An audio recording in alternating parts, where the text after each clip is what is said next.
Good morning बच्चों।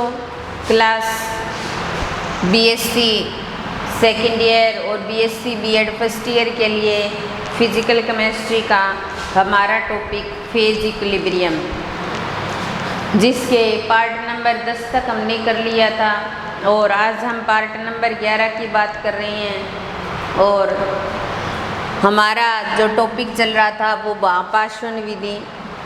यहाँ पर हमारी जो लास्ट क्लास थी वो ख़त्म हो चुकी थी।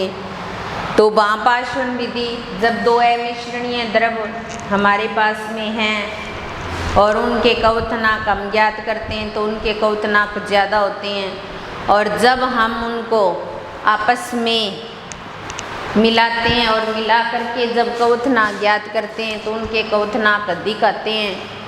तो इसका मतलब दो अमिश्रणीय द्रवों के क्वथनांक का मान दोनों अलग अलग द्रवों के क्वथनांकों से भी कम आता है।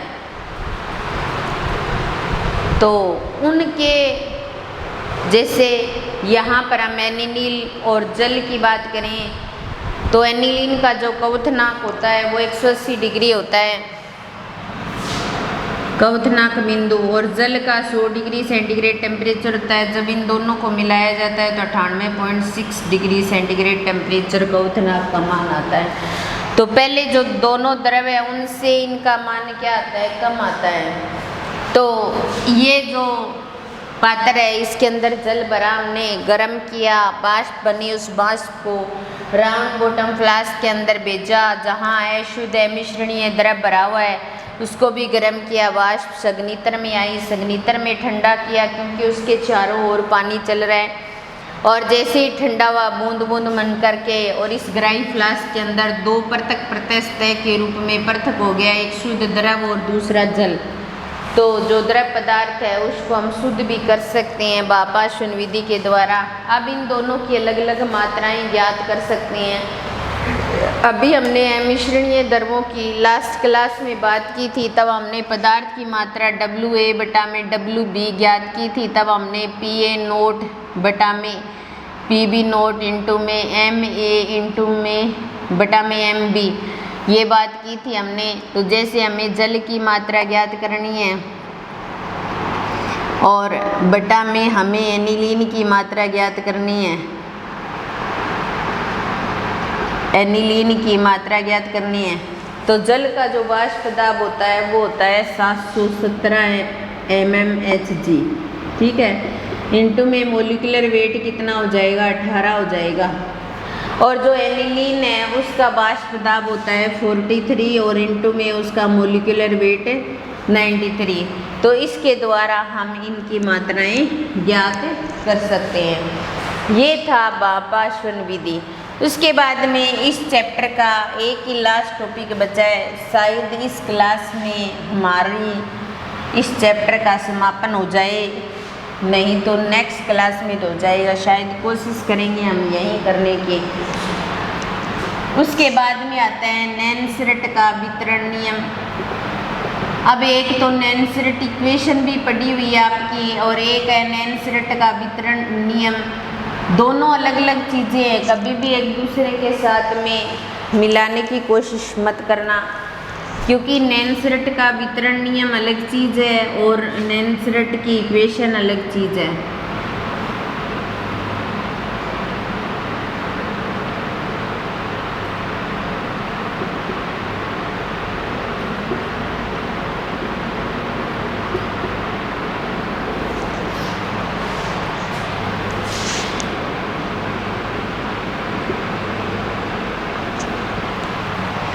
अब ये नैनसेरेट के वितरण नियम को समझाते हुए जो वैज्ञानिक था, एक तो था बर्थेलोट और जगफ्लेस। वितरण नियम का उपयोग करते हुए बर्थेलोट और जगफ्लेस नामक साइंटिस्ट थे। उन्होंने क्या किया, आयोडीन के वितरण को समझाया कि आयोडीन का जो वितरण होता है दो स्तरों पर अलग अलग हम बात करें तो वो हमेशा ही कोसेंट के बराबर होता है। तो हमने एक सतह ये ली H2O की सतह और दूसरी CH2 की सतह ली। इसकी कंसंट्रेशन C1 है और इसकी कंसंट्रेशन C2 है और इसके वितरण को समझाया। ये क्या होता है, नर्नेस्ट का वितरण नियम होता है, जिसको बर्थलोट और जगफ्लेस नामक वैज्ञानिक ने दोस्तों के अंदर आयोडीन के वितरण को एक निश्चित तापक्रम पर समझाने की कोशिश की। तो हम ऐसे कह सकते हैं CH2 में आयोडीन का वितरण बटा में H2O में आयोडीन का वितरण किसके बराबर होता है, कांस्टेंट के बराबर होता है, ऐसा कह सकते हैं अपने। तो यहाँ पर CH2 की कंसंट्रेशन C1 बटा में C2 बराबर किसके बराबर होता है, KD के बराबर। और KT यहाँ पर क्या है, एक वितरण गुणांक है। क्या है, KD क्या है, एक वितरण गुणांक है। तो दो अलग अलग सतह ली और उसके अंदर आयोडीन के वितरण को समझाने की कोशिश की और आयोडीन के वितरण को समझाया। दो अलग अलग सतहों का जो अनुपात होता है या उनके वितरण का जो अनुपात होता है वो हमेशा ये कांस्टेंट के बराबर होता है। इसे बर्थलेट जगफ्लेस नामक वैज्ञानिक ने बताया। नेन्सरेट वितरण नियम नेन्सरेट वितरण नियम है वो ये कहता है कि हमारे पास मान लो दो अमिश्रणीय विलायक है और दो अमिश्रणीय विलायकों को एक दूसरे के संपर्क में लाया जाए, यानी नेन्सरेट वितरण नियम ये कहता है कि हमारे पास दो अमिश्रणीय विलायक है, उन दोनों को एक दूसरे के संपर्क में लाया जाए तो उनके अंदर जो विलेय पदार्थ हैं उनका वितरण दोनों सतह पर आसानी से हो सकता है, वितरित कर सकते हैं। एक निश्चित तापमान पर विलायक के अंदर उपस्थित जो विलेय पदार्थ है वो एक निश्चित अनुपात में वितरित हो सकते हैं। उनका जो एक निश्चित अनुपात है वो स्थिर रहेगा, कांस्टेंट के बराबर होगा। ये नेन्सरेट के वितरण नियम के अकॉर्डिंग कहा गया।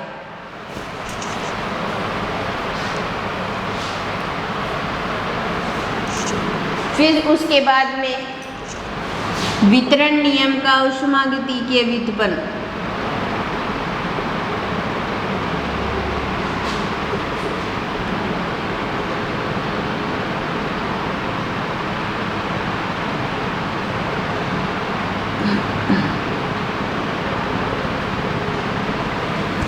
वितरण नियम का ऊष्मागतिकीय व्युत्पन्न। वितरण नियम के अकॉर्डिंग ऊष्मागतिकीय व्युत्पन्न लेते हैं अपने को, मतलब जो विलायक है उनकी सतह अलग अलग प्रकार के लेते हैं, उनके मध्य किसी भी विलेय पदार्थ को अगर वितरित करते हैं तो उनका जो रासायनिक विभव होगा वो म्यू के बराबर हो जाएगा। μ1 और μ2 से शो किया जाएगा और ये किसके बराबर हो जाएगा, μ1 नोट RT ln A1 के बराबर और ये μ2 note plus RT ln A2 के बराबर। इस प्रकार से हम इनको शो कर सकते हैं।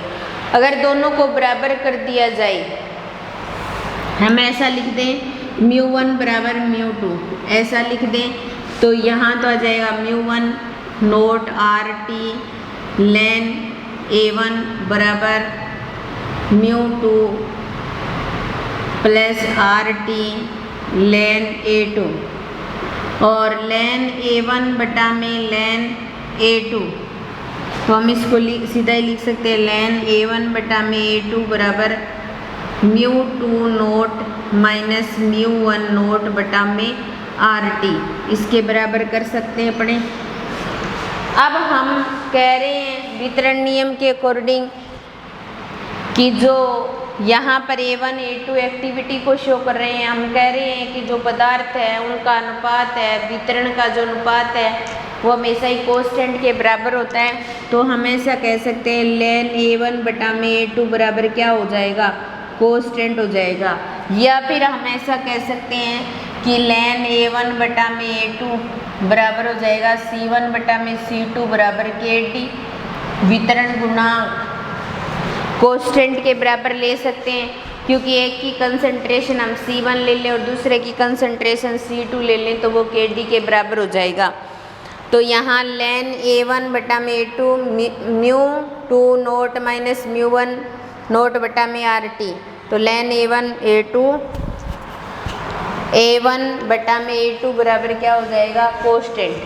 तो इसके बराबर हम ले सकते हैं। ये एक वितरण नियम का ऊष्मागतिकी व्युत्पन्न था। अब मान लो हम जो विलेय पदार्थ ले रहे हैं, हो सकता है वो विलायक के अंदर सहगुणित हो रहा हो सकता है वो विलायक के अंदर वियोजित हो रहा हो सकता है वो विलायक के अंदर किसी अन्य के साथ रासायनिक संयोग कर रहा हो, ऐसी कंडीशन भी हो सकती है। तो हम पहली कंडीशन लेते हैं, यदि विलेय किसी विलायक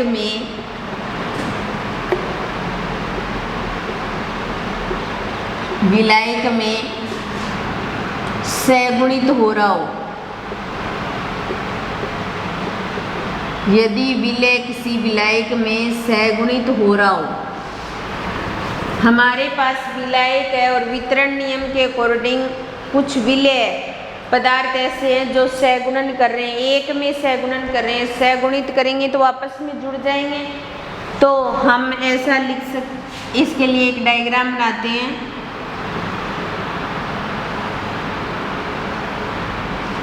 ये फर्स्ट विलायक और ये सेकंड विलायक, इसमें कोई परिवर्तन नहीं है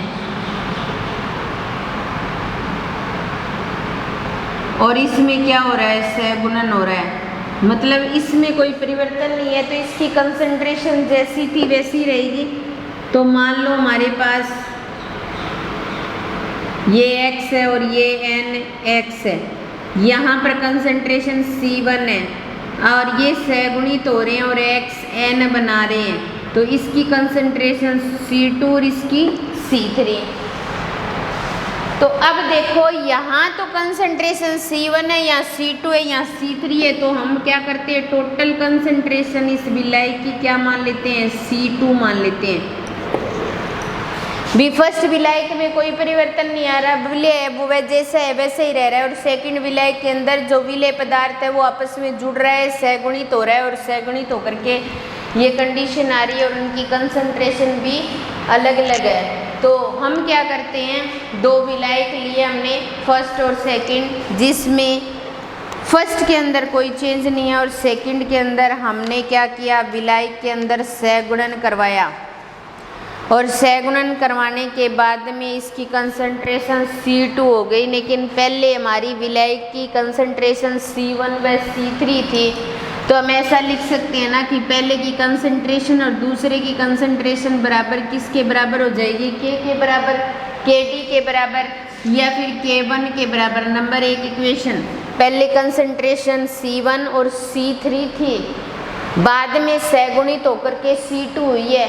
तो नॉर्मल जैसे लिखते आ रहे हैं वैसे तो ऐसे ही लिखा जाएगा इसको। अब देखो NX जो है वो सहगुणित हो गए और XN बना लिए, यहाँ इसकी कंसंट्रेशन C2 और यहाँ C3, ऐसा ही है ना डायग्राम में, वैसे ही लिखा है मैंने। यहाँ पे कोस्टेंट K1 माना है, अब मैं कोस्टेंट क्या मान लेती हूँ, K2 मान लेती हूँ। वो किसके बराबर हो जाएगा, C2 की कंसंट्रेशन बटा में C3 की कंसंट्रेशन के बराबर हो जाएगा। अब देखो C2 की कंसंट्रेशन, लेकिन यहाँ पर मोल है वो कहाँ लग जाएंगे, पावर n लग जाएगी, पावर में लग जाएंगे। ये इक्वेशन नंबर 1 आई थी और ये इक्वेशन नंबर 2 आ गई। हमने पहले दो विलायक लिया, फर्स्ट विलायक और सेकंड विलायक। फर्स्ट विलायक के अंदर विलेय में कोई चेंज नहीं आता, उनकी कंसंट्रेशन C1 है। सेकंड विलायक में तब तक कोई चेंज नहीं है, तब इसकी कंसंट्रेशन C3 है। लेकिन विलेय पदार्थ सहगुणित होकर के क्या कर रहे हैं, सहगुणित होकर के एक बड़े मॉलिक्यूल की फॉर्मेशन कर रहे हैं। तो यहाँ कंसंट्रेशन C2 हो गई। तो पहले के अकॉर्डिंग C1 बटा C3 K1 के बराबर हो गया, दूसरे के अकॉर्डिंग C2 बटा C3 और आगे n लगा हुआ है तो पावर में n चला जाएगा। अब देखो समीकरण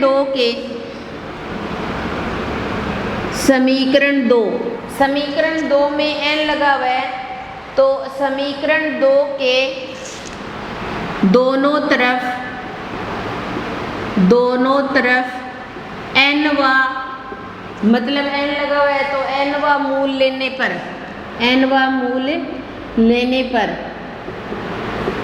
मूल लेंगे तो क्या हो जाएगा।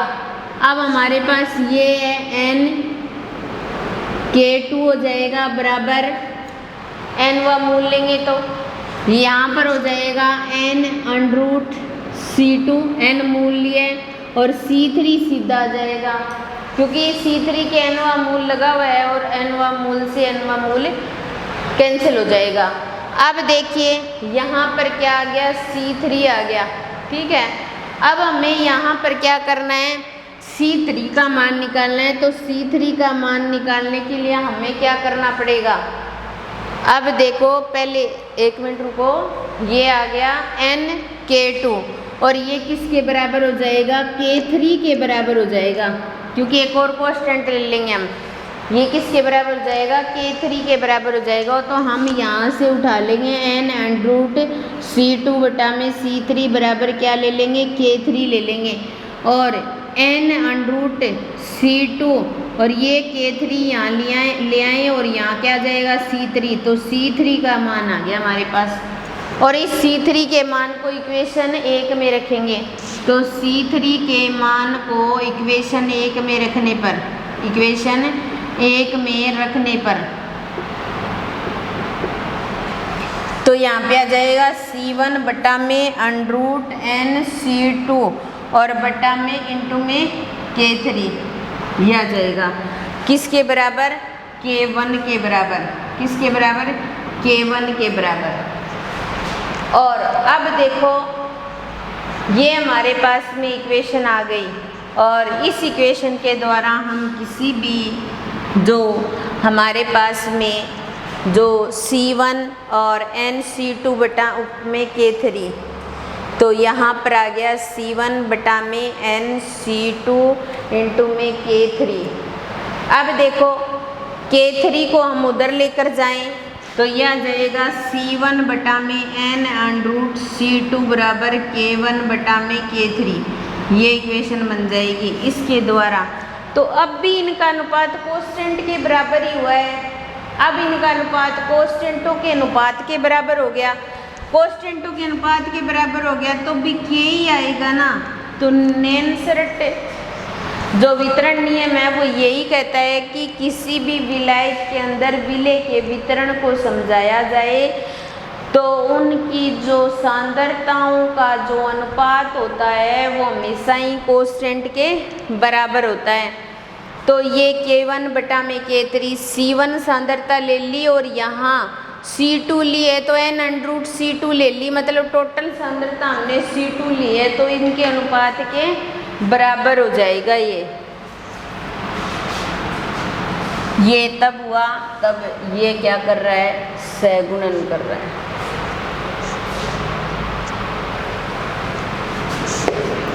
एक और कंडीशन ये हो सकती है कि जब हमारे पास कोई भी विलेय पदार्थ है, विलायक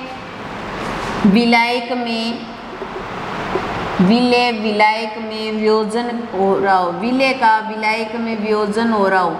अभी तो सहगुणन हुआ था, मॉलिक्यूल थे वो आपस में जुड़े थे, अब वियोजित होंगे तो मॉलिक्यूल क्या हो जाएंगे, अलग अलग हो जाएंगे। तो इसके लिए एक वितरण नियम का डायग्राम तो बनाना ही पड़ेगा। ये डायग्राम अब विलेय का क्या हो रहा है, वियोजन हो रहा है। तो यहाँ पर विलेय पदार्थ x लिया हमने, ठीक है, और NX है यहाँ पर। ये फर्स्ट विलायक है जिसमें कोई परिवर्तन नहीं होता, कोई परिवर्तन नहीं है और कंसंट्रेशन क्या है, C1 है, ठीक है। लेकिन इसके अंदर तो परिवर्तन हो रहा है, वियोजन हो रहा है। तो ये दो मॉलिक्यूल और बना रहे हैं, A प्लस B बना रहे हैं। अब देखो X पदार्थ है उसका वियोजन होता है A प्लस B। प्रारंभिक 1 0 0 लिया, कुछ समय बाद में वियोजन हुआ तो 1 माइनस एल्फा एल्फा एल्फा और सांद्रता ली तो C सी एल्फा ये हो गया। यहाँ पे C1 ले रखा है तो यहाँ C2 हो जाएगा, तो हम इसको ऐसे लिख सकते हैं C21 minus alpha, C2 alpha और C2 एल्फा, ऐसा लिख सकते हैं। क्योंकि मैंने आपको अलग से ही समझाया है, तो कुल सांद्रता इनकी जो टोटल सांद्रता है वो हमने कितनी ली है, C2 ली है, तभी हमने सबके आगे क्या लगा दिया, C2 लगा दिया। ठीक है, हमारे पास प्रारंभिक पदार्थ A था और वो A प्लस B में वियोजित हो गया। प्रारंभिक 1 था, ये 0 थे, कुछ वियोजन हुआ तो एल्फा और सांद्रता के पदों में लेंगे तो C एल्फा और हम सांद्रता C2 ले रहे हैं तो C2 हो जाएगा। ठीक है, अब देखो वियोजन की प्रक्रिया जो है वो कहाँ हो रही है, सेकंड विलायक के अंदर हो रही है। क्या हो रही है, सेकंड विलायक के अंदर हो रही है वियोजन की प्रक्रिया। तो अब हम ये कहें कि वियोजन कहाँ हो रहा है, वियोजन विलायक सेकंड में हो रहा है, विलायक सेकंड में हो रहा है। तो फर्स्ट की कंसंट्रेशन तो C1 ही है और सेकंड की कंसंट्रेशन C21 माइनस एल्फा बराबर क्या हो जाएगा, KT। बस इतनी सी कहानी है। प्रारंभिक की सांद्रता C1 और C2 और दूसरे की C21 माइनस एल्फा हो जाएगी। मान लो यही वियोजन हम फर्स्ट में कर रहे होते तब भी हम ऐसे कह देते हैं कि वियोजन फर्स्ट में हो रहा है। चलो हम करके देते हैं, इसके लिए भी इक्वेशन बन जाएगी, वियोजन विलायक फर्स्ट में हो रहा है, ऐसा बोल देते हैं हम, विलायक फर्स्ट में हो रहा है। तो फर्स्ट की सांद्रता C11 माइनस एल्फा हो जाती और सेकंड की सीधी C2 हो जाती, बराबर ये किसके बराबर हो जाती, KT के बराबर। क्योंकि जो कहानी यहाँ रची गई है वो यहाँ रची जाती, फर्क तो इतना ही पड़ता और तो कोई फर्क ही नहीं है इसमें। तो वियोजन हो रहा है तो पहले विलेय पदार्थ X है, फर्स्ट विलायक में कोई चेंज नहीं हो रहा, कंसंट्रेशन जितनी है उतनी रहेगी और इसके अंदर NX जो है वो चेंज होकर के C21 माइनस X और C2 alpha 1 minus alpha show क्या, वियोजन विलायक सेकंड में आया तो C1 बटा में C2 आएगा, C2 1 माइनस एल्फा लिखा जाएगा। अगर वियोजन फर्स्ट में होता तो C1 1 माइनस एल्फा लिखा जाता और बटा में C2 आ जाता और किसके बराबर होता, KT के बराबर, कांस्टेंट के बराबर होता।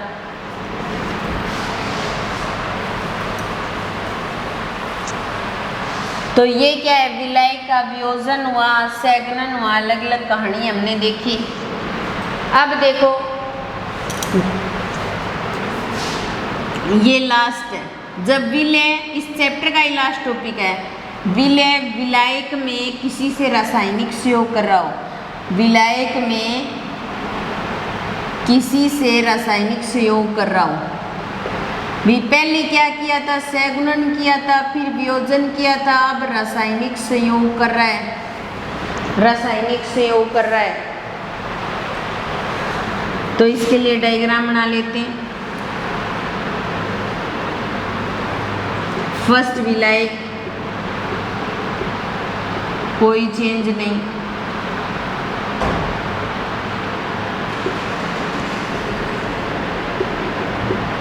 कंसंट्रेशन C1, ठीक है। और सेकंड के अंदर क्या कर रहा है ये, X प्लस NS और XNS बना रहा है, यानी कि कोई सबस्ट्रेट है उसके साथ में रिएक्शन कर रहा है। तो सेकंड के अंदर ये सेकंड विलायक है जिसके अंदर विलेय रासायनिक संयोग कर रहा है, विलेय रासायनिक संयोग कर रहा है, विलेय क्या कर रहा है, रासायनिक संयोग कर रहा है। तो अब देखिए यहाँ पर इसकी कंसंट्रेशन क्या हो जाएगी, C21 माइनस एल्फा हो जाएगी और ये C2 एल्फा हो जाएगी। जैसे पहले के अकॉर्डिंग हमने ली वैसे रासायनिक संयोग कर रहा है। तो X है वो N सबस्ट्रेट के साथ में रिएक्शन कर रहा है और XNS बना रहा है ना। और रासायनिक साम्य की बात करें अपने, रासायनिक साम्य के अकॉर्डिंग, तो के कोस्टेंट जो है वो किसके बराबर होता है, प्रोडक्ट बटा में रिएक्टेंट के बराबर। प्रोडक्ट ये C2 अल्फा और C21 माइनस अल्फा, लेकिन यहाँ पर क्या है, कुछ सोलवेंट भी है। क्या है, सोलवेंट भी है, और सोलवेंट की पावर n लगा दी तो इसके बराबर हो जाएगा, क्योंकि विलायक की सांद्रता बहुत ज़्यादा है और कंसंट्रेशन में परिवर्तन जो है वो नगण्य है, तो ये K किसके बराबर हो जाएगा, C2 अल्फा और C21 माइनस अल्फा के बराबर हो जाएगा। इस आधार पर हम K का मान ज्ञात कर सकते हैं। अगर हमारे पास में अगर फर्स्ट के अकॉर्डिंग लें अपने, तो इसको C1 और C21 माइनस अल्फा भी K के बराबर हो जाएगा। फर्स्ट और सेकंड की तुलना करके लें। ये तो तब लिया था हमने जब हम क्या कर रहे हैं, इक्विलिब्रियम स्टेट में लेकर आ रहे हैं, क्योंकि कोई भी रिएक्शन होती है तो रिएक्टेंट से प्रोडक्ट बनता है, तो साम्य अवस्था में जो K है वो इसके बराबर होता है। और ये अगर इसके अकॉर्डिंग देखें अपने, तो ऐसे देख सकते हैं। अब देखिए अपने क्या करें, इस इक्वेशन और इस इक्वेशन को लेकर के तुलना करें, तो ये बराबर हो जाएगा C1 और C2 अल्फा बराबर किसके बराबर हो जाएगा, कोस्टेंट के बराबर हो जाएगा। पहले की कंसंट्रेशन और दूसरे की कंसंट्रेशन का जो अनुपात है वो कोस्टेंट के बराबर हो जाएगा। तो जनरली हम ये कह सकते हैं कि इसकी कंसंट्रेशन क्या है, C1 है, और इसकी टोटल कंसंट्रेशन हम क्या कहते हैं, C2 है, तो C1 C2 बराबर किसके बराबर हो जाएगा, कोस्टेंट के बराबर हो जाएगा। तो ऐसे निकाल सकते हैं अपने। ये आपका फेज इक्विलिब्रियम वाला चैप्टर है वो कंप्लीट हो गया। तो अलग अलग तरीके से नैनसरेट का वितरण नियम है, जो अलग अलग विलायक के अंदर जो विलय है उसके वितरण को समझाता है। तो एक सिंपल तरीके से वितरण को समझाया, तो उसमें ये बताया कि कंसंट्रेशन का जो अनुपात होता है वो कोस्टेंट के बराबर होता है। जब रासायनिक संयोग करता है तो अलग तरीके से इक्वेशन ली जाती है, तरीका वही है लेने का, लेकिन थोड़ा थोड़ा चेंज आता है। और जब सहगुणन करता है तो वियोजन करता है, तो ये सारी चीज़ें हम कर चुके हैं पहले ही रासायनिक साम्य के अंदर, कि हमें किस प्रकार से वियोजन की मात्रा या सहगुणन की मात्रा को लेना है। तो इसके साथ ही आपका चैप्टर कंप्लीट होता है और आपकी क्लास भी यहीं समाप्त होती है। धन्यवाद।